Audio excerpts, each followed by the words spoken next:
disciple asked the Buddha, "If somebody hits me, what am I supposed to do?" The Buddha said, "Suppose you are walking and a tree branch off a tree falls and hits you. What are you going to do?" The disciple responded, "What can I do? It was just an accident, a mere coincidence, that I was under the tree and that the branch fell down." The Buddha said, "Just like that, when somebody being mad and angry hits you, it is like a branch falling on you. Don't be disturbed by this. Don't be distracted by this. Just keep on following your ways as if nothing has happened." Buddha speaks about seeds. Oh, monks, for a person of wrong view, wrong intention, wrong speech, wrong action,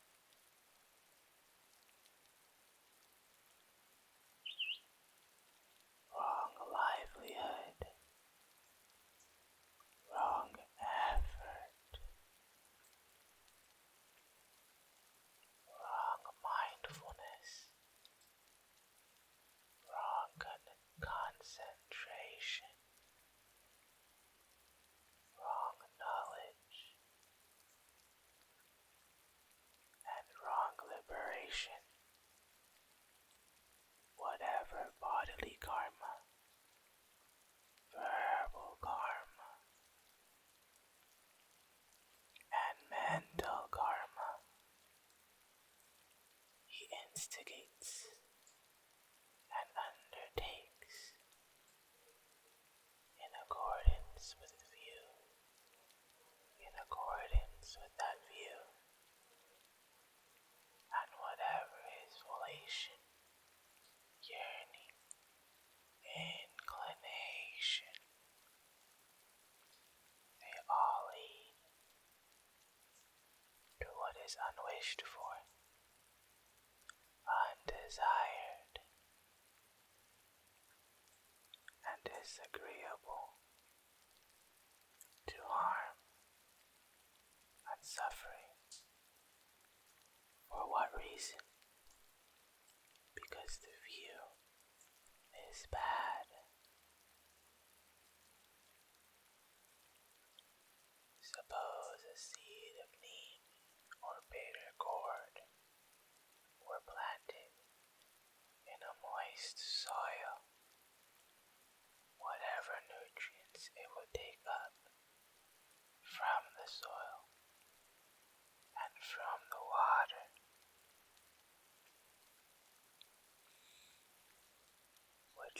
would all lead to its bitter, pungent, and disagreeable flavor.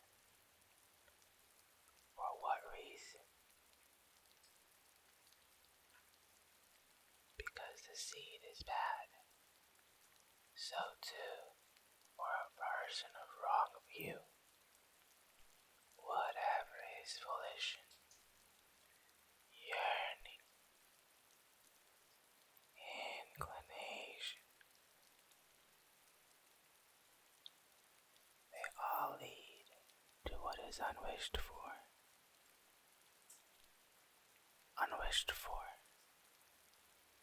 undesired, and disagreeable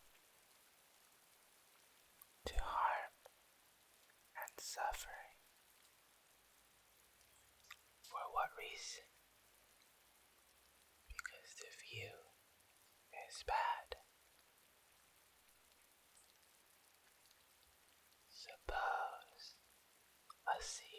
sugar cane or grape were planted in moist soil, whatever nutrients it would take up from the soil and from the water would all lead to its agreeable, sweet, and delectable flavor.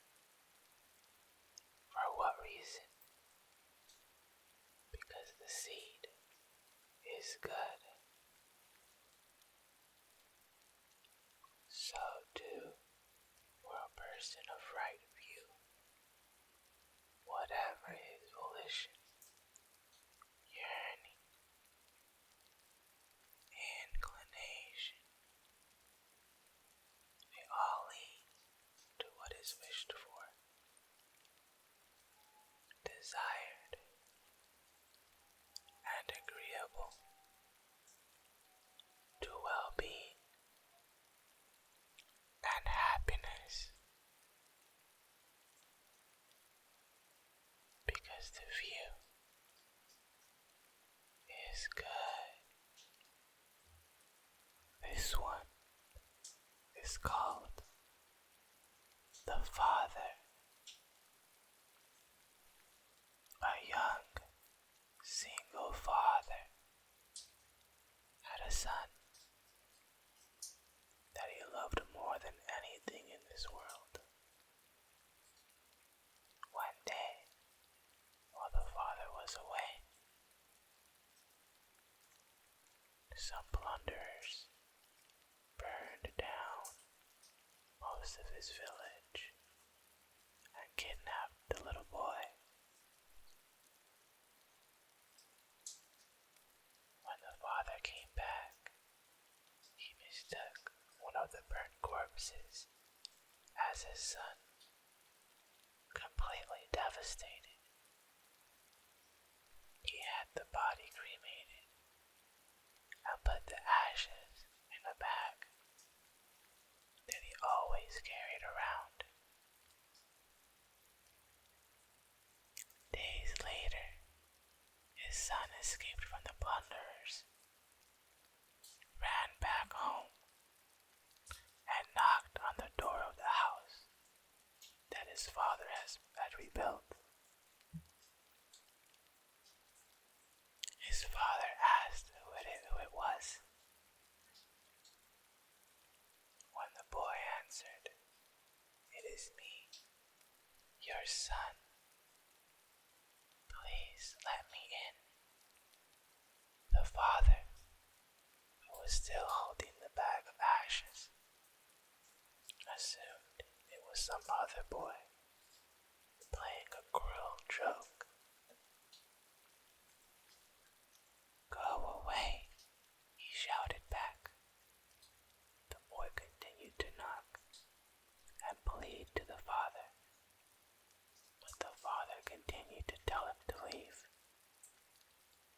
Finally, the boy left and never came back again. And just like that example, if a person is intently holding to an idea as the absolute and unmodifiable truth, he won't be able to open the door and accept the truth when it comes firsthand, knocking on his door, spotting gold.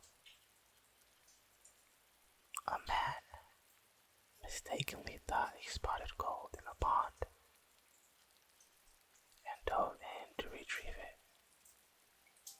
After coming up empty-handed and stirring up the water's mud, he got out of the pond and waited for the mud to settle. When it did, he once again saw what he thought was gold and dove in to get it. He got out and sat by the pond for a father came, walking by and said, "Why are you all wet and tired?" The man replied, "I spotted gold in the lake, and I dove in to get it, but all to no avail." The father looked at the pond, which had settled down again, and saw the gold, but could tell that it was actually a reflection of gold on a tree behind him. Behind them. He turned around and looked at the tree, and the gold was there. He showed it to his son, and the son got the gold. Okay, Chimers, this is the last one.